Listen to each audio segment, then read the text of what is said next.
Hello guys, Sicario is here yet with another review for you guys.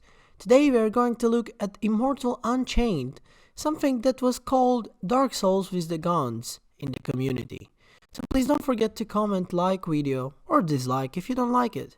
And let's begin the journey to the world of the Immortal Unchained.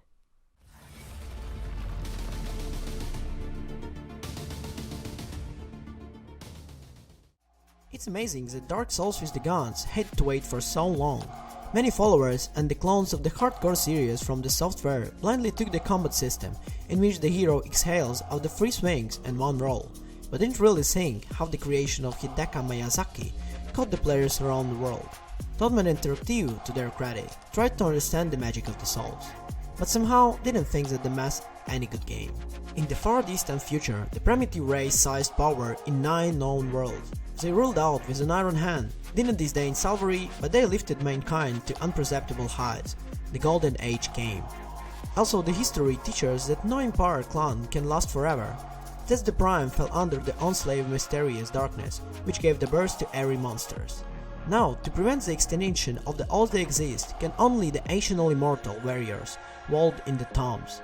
As you understand, for one of them we have to play. Immortal Unchained, well, the gloomy atmosphere to the end of the times. All the worlds connected by as a mysterious monolith are in this line and are populated by the monsters and the rare madmen. At the same time, in various parts of the world and in the description of the objects, there are enough pieces of mythology makes up the general picture.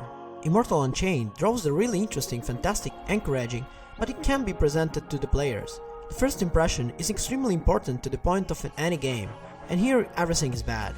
He spends the first hour in dull grey rooms, empty boring rooms without a single remarkable detail, even containers with the things McGrath is the background. These interiors are so monotone.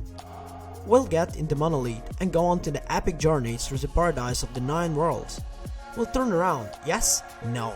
For the study, only 3 of them are available. The snow-converted Arden, Tropical Verdun, and the abandoned capital of Prime's Epaxion. The rest, apparently, was reserved for an edition or a fully flagged sequel. There are portals there, but they will remain closed. And the worlds that have fallen into the game now don't please the eyes. Everywhere there is a monotony and a boredom of the different shades, whether it's greenish forest or the violet glow of futuristic fortress. There is not a single landscape from which the spirit would capture, and the technical performance leaves much bad desire. At the same time, in the same location, performance sags considerably, especially in the rainy Epsicon, regardless of the graphic settings. On the other hand, the architecture of the level is well thought out. Different areas are completely connected to each other, the cuts are woven neatly and to the place. At the times you can find cleverly hidden lunatops that will allow you to bypass the danger. Obelisks, playing the role of the safe island, where you can improve character and change equipment, are arranged exactly to the same side of each of them exhausted players is revealed. In Immortal Unchained, danger lurks in every corner. The whole environment is against you. Stumbled and fell, return to the obelisk. Missed received an automatic cue in the face, return to the obelisk. Of course, all defeated enemies are reborn, and the accumulated experience remains in the same place, are in dangerous deaths. And you'll have only one attempt to return it. Melee weapons are there, but the emphasis is on gunfire. Swords and axes rather, and extremely measured, well, or wait to finish the enemy and save a few bullets. In general, in the course go pistols, shotguns, rifles, and the like, this. True, there are shootings by the strange rules. It would seem to be classic third-person shooter with the rolls, but there are many that are like this. First, the life doesn't seem like a honey, the enemies are incredibly hardy, and the simplest zombie can withstand the several bursts of the machine gun into the head, even several rockets. Secondly, you are perplexed by the distance of the shooting. 10 to 20 meters, seriously? This is a joke. Honestly, this parameter can be increased by a characteristic. It is fixed for each weapon type, and it looks very strange. You see how bullets falls into the enemy, but it costs at least a millimeter fewer than its weight. The shell simply bounces off the enemy carcass without causing any damage.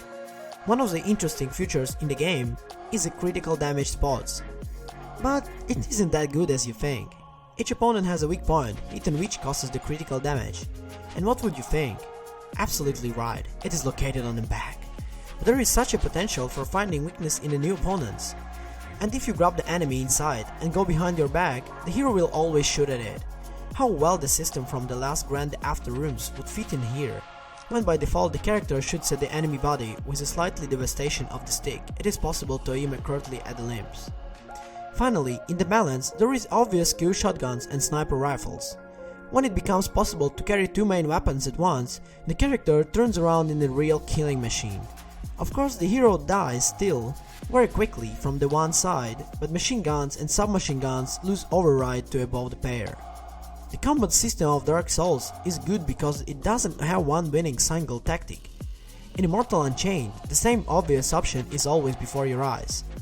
Take the best automatic shotgun, go to the enemy behind, and pull the clip. Repeat until the victory, effectively against any monster and bosses by the way. It's another missed opportunity. After all, what is interesting in this game?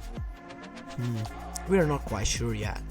So, finalizing our opinion, Todd Interactive surprisingly accurately grasped the essence of the Dark Souls. The mystic atmosphere, the constant tensions, and the feeling of the deserver. However, the game came out controversial. From Immortal Unchained, it is quite possible to have fun, but you'll have to close your eyes at the many points. See you in the next video, guys, and don't forget to like, comment and subscribe to our channel. Bye.